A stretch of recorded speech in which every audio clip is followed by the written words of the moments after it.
Hi, girls. One last animal book for now, and that's on giraffes. Obviously, everybody knows what giraffes are. One of my favorites.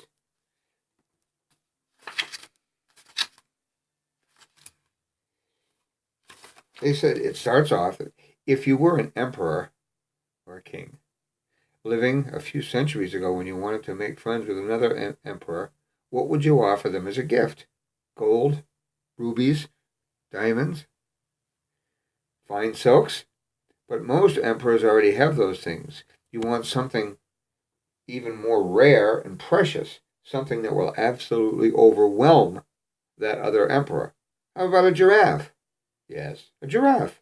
That's precisely what the Emperor of China chose some 500 years ago when he wanted a gift that would really impress the Emperor of India. I never knew that.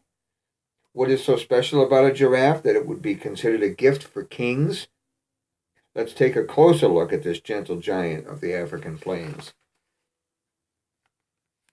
And here's a baby giraffe. There she is next to Mom. First steps. Believe it or not, within a few minutes of birth, like many animals on the plains, a baby giraffe is struggling to its feet. It probably won't make it on the first try. After all, it's no easy things to get those legs to disentangle and stand up. But with some encouraging nudges and licks from Mummy, the youngster will soon sort itself out and begin reaching for its first drink of her rich warm milk. The young giraffe grows quickly. Within a few weeks, right, it's ready to play and run and keep up with Mom. And the herd is, and the rest of the herd, as they move across the plains in search of food. It has a lot to learn, but there will be some time for fun. Scientists tell us that the giraffes used to live in many parts of Africa, Asia, and Europe, but that was a long time ago. Right? Today they're only in Africa with their relatives called the Okapi. See, I don't know if we have a picture of that. That's where they live. They're in the Okapi, Okapi, Okapi. I don't know how to pronounce it. They make their home in the dense forests, right, of Central Africa, right? And they live and the giraffes live in the open woodlands and on the tree-dotted savannas or plains where they can romp around freely with those long legs. And although an elephant is considered the largest living animal because of its weight, giraffe is certainly the tallest. Male giraffes have been known to reach heights of close to 6 meters or 20 feet. That's taller than many two-story homes. That's taller than mine. An average male, not quite that tall, but he still reaches 15 feet or 4.5 meters. Even a newborn giraffe is 6 feet tall, which is taller than me and your daddy. Multi-purpose necks. Yeah, they do all kinds of things with their necks. Giraffes are affectionate creatures, and they like to hug each other, just as we do. Of course, they don't have arms, so they hug by rubbing their necks. It's called necking. It is usually done gently, but when two males get feisty and they want to battle for a female, then it's not so nice. Then it becomes a show of strength, and they swing their heads. Pow! You'll see this on any video you want to watch with giraffes. But the male who has a head butting battle grows a layer of bones in his skull.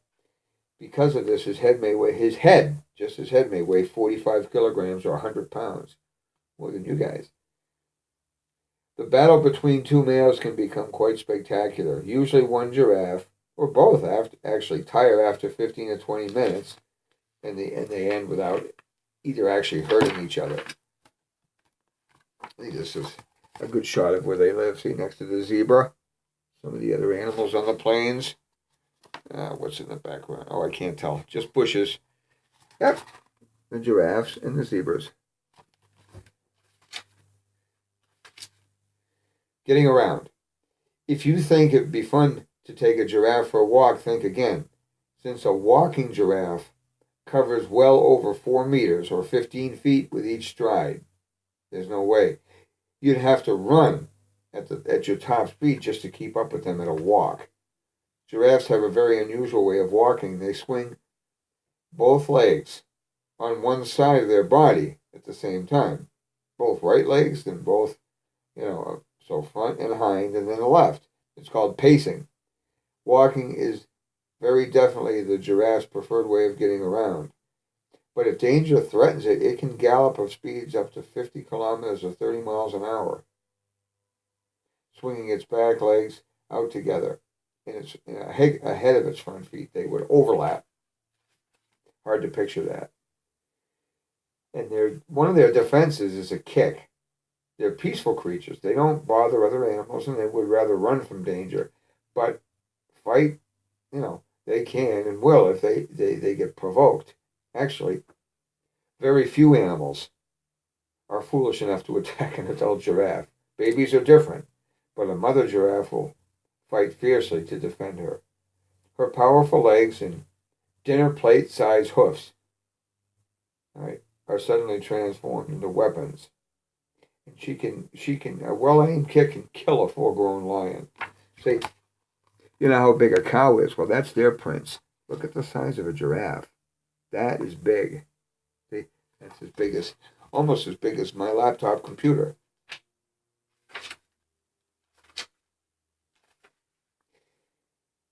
The inside story. If a giraffe's blood circulation system were like yours, the poor thing would faint every time it lifted up its head, because it's got to pump blood all the way up that neck and all the way up to the head. Fortunately, the circulation system is specially designed for its unusual size. First of all, the giraffe needs a very strong heart and plenty of pressure to pump that blood up there. With her heart weighing over 12 kilograms, 25 pounds, and blood pressure twice that of a human, the giraffe's circulation system is perfectly suited to make sure the blood reaches all parts of the body. Also, the veins and arteries are equipped with special trap doors to keep the blood from moving too quickly when the giraffe changes position. Didn't know that.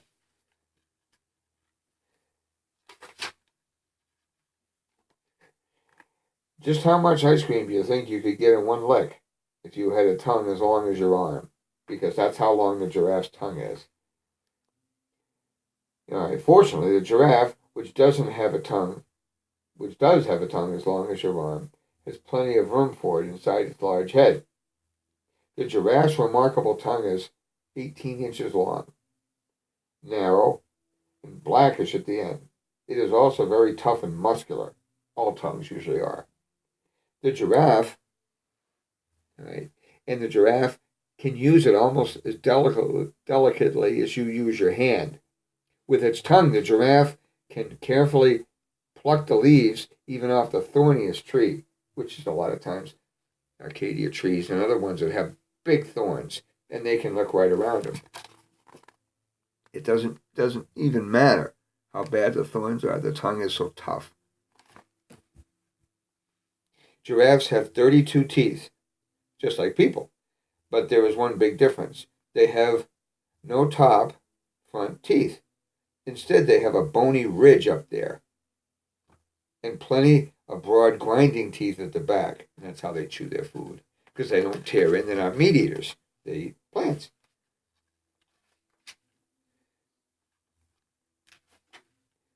Traveling together. The giraffe weighs between 550 and 1,800 kilograms, 1,200 to 4,000 pounds. It takes a lot of food to keep them running. To find enough food, the giraffe moves great distances and has no real specific home. They travel together in herds of 20 to 30, usually cows and calves, mummies and babies. Most bulls travel alone and only join the herd when it's time to start a family. If there is plenty of food in the area, a herd of 70 or more may gather together. Often, with small groups, There is a bull who seems to consider himself kind of a boss. The other giraffes are not too concerned, however, and they come and go as they wish. Giraffes do most of their traveling and feeding in the morning and the evening when it's a little bit cooler. The giraffe usually dozes standing up, but occasionally he lies down, twisting its neck around, but that's a lot of work to get back up. Giraffe daycare. The baby giraffe stays alone with his mother for a time, and she does not allow it to mix with other giraffes very often. After a few weeks, however, she joins the other cows, the other moms, to share the job of bringing up the babies. The calves are collected together in a nursery of sorts, that's what they call it, where they stay quietly in the shade, in among the trees so that they blend in even with their pattern. The cows take turns, one or two at a time, watching the calves while other mothers are away feeding. The babysitters are very alert. The babysitters watch for lions, hyenas, leopards, anything else that might want to munch on a baby giraffe. The cows return several times a day to nurse their babies, right, and to stay with them throughout the night.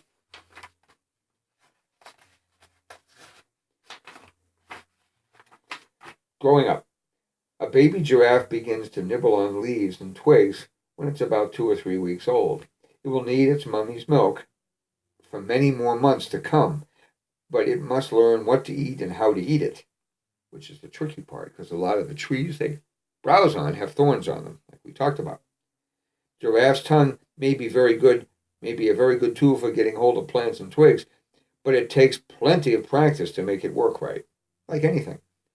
Under the watchful eyes of the adult, the calf is well cared for. In a few months, it'll be ready to join its mother during her daily trips to feed. It will be completely independent by the time it's 2. And the parent will be ready, and it will be ready to be a parent a year or 2 after that. With a little bit of luck, a young giraffe can look forward to 20 or 25 years of roaming the vast African plains. The end. Love you guys. We'll talk to you soon. Bye-bye.